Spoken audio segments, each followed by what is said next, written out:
Student, তোমরা যারা ক্যালকাটা ইউনিভার্সিটির আন্ডারে 5th সেমিস্টারের ছাত্রছাত্রী আছো এবং তোমাদের রাষ্ট্রবিজ্ঞান সাবজেক্টে অনার্স আছে, তোমাদের জন্য আজকের ক্লাসটা খুবই গুরুত্বপূর্ণ।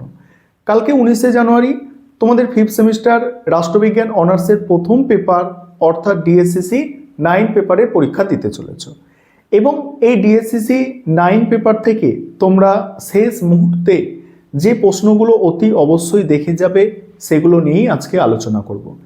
এবং তোমরা যারা ইংলিশ ভার্সনের স্টুডেন্ট আছো, তোমরাও আজকে ক্লাসটা দেখো, কারণ শেষে আমি প্রশ্নগুলো তোমাদের ইংলিশেও দিয়ে দেব। প্রথমে মডিউল 1 থেকে 10 নম্বর এবং 20 নম্বরের জন্য যে প্রশ্নগুলো তৈরি করবে তোমরা ভালো করে শুনে নাও। প্রথম প্রশ্ন, নরেন্দ্রদেবের সমাজতান্ত্রিক রাজনৈতিক চিন্তার মূল বৈশিষ্ট্যগুলি আলোচনা করো। মডিউল 1 থেকে করবে নরেন্দ্রদেবের সমাজতান্ত্রিক চিন্তার মূল বৈশিষ্ট্যগুলি আলোচনা করো। দ্বিতীয় প্রশ্ন হচ্ছে স্যার সৈয়দ আহমেদ খানের উপনিবেশবাদ ও জাতীয়তাবাদ বিষয়ক দৃষ্টিভঙ্গি আলোচনা করো। কি বললাম? উপনিবেশবাদ ও জাতীয়তাবাদ বিষয়ক দৃষ্টিভঙ্গি আলোচনা করো। আর মডিউল 1 থেকে এই উপনিবেশবাদ এবং জাতীয়তাবাদ সম্পর্কে সৈয়দ আহমেদ খানের ধারণা, এই প্রশ্নটা মডিউল 1 থেকে সবথেকে গুরুত্বপূর্ণ প্রশ্ন। 3 নম্বর প্রশ্ন, মোহাম্মদ ইকবলের উপনিবেশবাদ ও জাতীয়তাবাদ সম্পর্কে ধারণা বিশ্লেষণ করো। 4 নম্বর প্রশ্ন, মোস্ট ইম্পর্টেন্ট প্রশ্ন, রামমোহন লোহিয়ার সমাজতান্ত্রিক চিন্তার মূল দিকগুলি আলোচনা করো। তারপরে 5 নম্বর প্রশ্ন দেখে যেতে পারো কম গুরুত্বপূর্ণ তুলনামূলকভাবে, জয়প্রকাশ নারায়ণের গণতন্ত্রের ধারণা। এবং 6 নম্বর প্রশ্ন, যেটা আমার মনে হচ্ছে এবারে পরীক্ষায় আসতে পারে, সেটা 10 নম্বরে আসুক বা 20 নম্বরে আসুক, আসার সম্ভাবনা অনেক বেশি, সেটা হচ্ছে এম.এন. রায় অর্থাৎ মানবেন্দ্রনাথ রায়ের নিউ হিউম্যানিজম বা নয়া মানবতাবাদ বা র্যাডিক্যাল মানবতাবাদের ধারণা আলোচনা করো। এই প্রশ্নটাও খুবই গুরুত্বপূর্ণ একটি প্রশ্ন। তাহলে মডিউল 1 থেকে 10 নম্বর এবং 20 নম্বরের জন্য যে প্রশ্নগুলো তোমরা তৈরি করবে আশা করি তোমরা বুঝতে পেরেছো। এবার মডিউল 2 এ প্রথম প্রশ্ন। মডিউল 2 এ বড় প্রশ্ন হিসাবে তৈরি করবে প্রথম প্রশ্ন, পণ্ডিত রামাবাইয়ের সামাজিক ন্যায় বিচার ও লিঙ্গ সাম্য সম্পর্কিত দৃষ্টিভঙ্গি আলোচনা করো। মডিউল 2 থেকে মোস্ট ইম্পর্টেন্ট প্রশ্ন।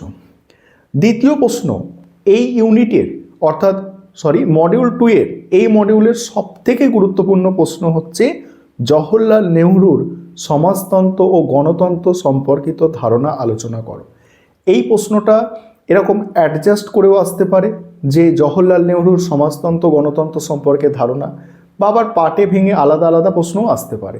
বলতে পারে জওহরলাল নেহরুর সমাজতন্ত্র সম্পর্কে ধারণা আলোচনা করো বা জওহরলাল নেহরুর গণতন্ত্র সম্পর্কে ধারণা আলোচনা করো। অর্থাৎ তোমাদের এবারের জন্য জওহরলাল নেহরু খুব ভালো করে দেখবে মডিউল 2 থেকে। 3 নম্বর প্রশ্ন, আম্বেদকরের জাতিভেদ প্রথা অস্পৃশ্যতা সম্পর্কিত সমালোচনা ব্যাখ্যা করো। জাতিভেদ প্রথা এবং অস্পৃশ্যতা সম্পর্কিত সমালোচনা আম্বেদকরের মোস্ট ইম্পর্টেন্ট প্রশ্ন মডিউল 2 থেকে। 4 নম্বর প্রশ্ন, সুভাষচন্দ্র বসুর ফ্যাসিবাদের ধারণা আলোচনা করো। সুভাষচন্দ্র বসুর ফ্যাসিবাদের ধারণা আলোচনা করো। 5 নম্বর প্রশ্ন দেখে যেতে পারো, সেটা কম গুরুত্বপূর্ণ তুলনামূলকভাবে, মোহাম্মদ আলী জিন্নার জাতি সম্পর্কিত ধারণা বা দ্বিজাতি তত্ত্ব। এটা 10 এবং 5-এ আসার সম্ভাবনা কিন্তু খুব বেশি, এই মোহাম্মদ আলী জিন্নার জাতি সম্পর্কিত ধারণা বা দ্বিজাতি তত্ত্ব। এবং এখান থেকে শেষ প্রশ্ন, বড় প্রশ্ন হিসাবে রেখেছি আমি জ্যোতিবা ফুলের জাতিভেদ প্রথা ও অস্পৃশ্যতা সংক্রান্ত দৃষ্টিভঙ্গি আলোচনা করো। প্রথমের দিকে যে প্রশ্নগুলো বললাম তার তুলনায় এই প্রশ্নটা একটু কম গুরুত্বপূর্ণ প্রশ্ন। এবারে 5 নম্বরের প্রশ্ন। 5 নম্বরের প্রশ্ন মডিউল 1 থেকে আগে তোমরা শুনে নাও, জয়প্রকাশ নারায়ণের সম্পূর্ণ বিপ্লব। দ্বিতীয় প্রশ্ন হচ্ছে নরেন্দ্রদেবের পুঁজিবাদের সংকট সম্পর্কিত ধারণা। আর বাকি প্রশ্নগুলো আলোচনা করব তার আগে একটা বিষয় বলি, তোমরা যারা প্রথম সাজেশনটা দেখছো এমন অনেকেই আছো যে আমার সাজেশন পরীক্ষার সময় সার্চ করে প্রথমে তোমরা পেয়েছো।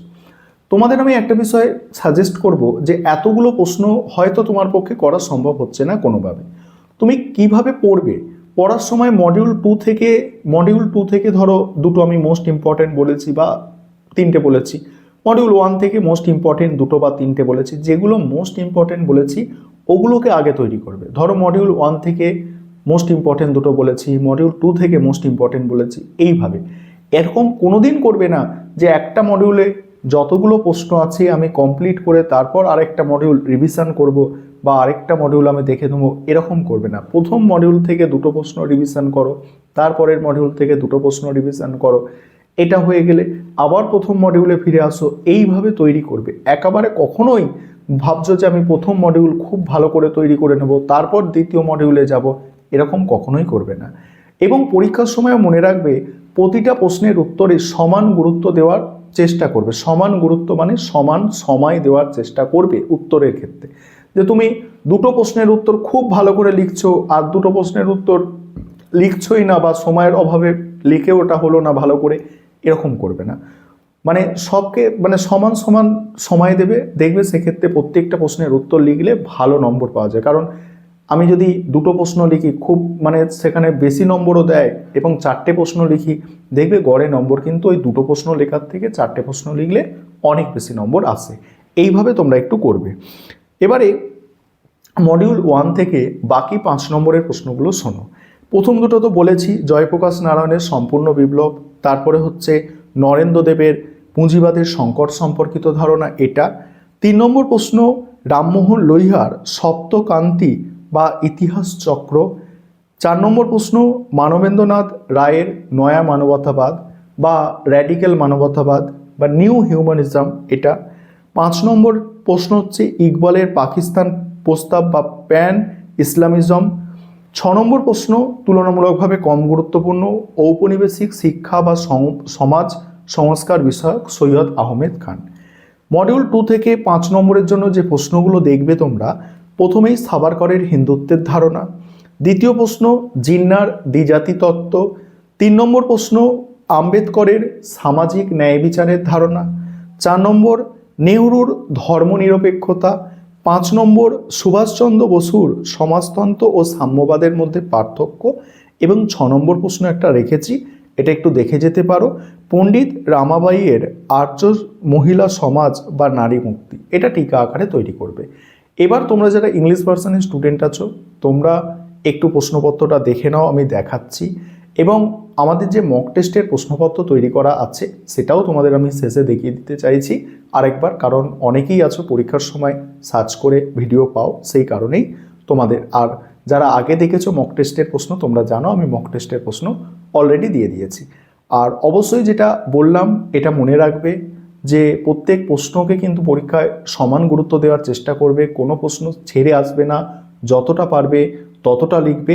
আশা করি তোমাদের পরীক্ষা ভালো হবে। বিশেষ করে তোমরা যারা সারা বছর ধরে ফলো করে আসছো, সাজেশান নোটস দেখছো, তোমাদের পরীক্ষা কোনোভাবেই খারাপ হতে পারে না। এবার তোমরা 9 পেপারের মক টেস্টের প্রশ্নপত্রটা দেখে নাও, আমি স্ক্রল করে যাচ্ছি। আর একটা বিষয় বলি, তোমরা যারা পরের সেমিস্টার থেকে আমাদের পেইড ব্যাচে অ্যাডমিশন নিতে ইচ্ছুক আছো অবশ্যই তোমরা আগে থেকে যোগাযোগ করে রাখতে পারো, এবং ইংলিশ ভার্সানেও মক টেস্টের প্রশ্নপত্রটা তোমরা দেখে নাও। এই হচ্ছে তোমাদের মক টেস্টের প্রশ্নপত্র। এবার তোমরা সম্পূর্ণ সাজেশনটা দেখো, বিশেষ করে তোমরা যারা ইংলিশ ভার্সানের স্টুডেন্ট আছো। প্রতিটা প্রশ্ন বাংলায় লেখা আছে দেখতে পাচ্ছ, তার নিচেই ইংলিশে লেখা আছে। তোমরা একটু পজ করে স্ক্রিনশট করে নিতে পারো বা দেখে নিতে পারো কী প্রশ্নগুলো আছে। আর যেগুলো স্টার দেওয়া আছে মানে এগুলো সবথেকে গুরুত্বপূর্ণ প্রশ্ন। দেখে নাও তোমরা সম্পূর্ণ সাজেশন, আমি স্ক্রল করে যাচ্ছি, তোমরা দেখে নিলে।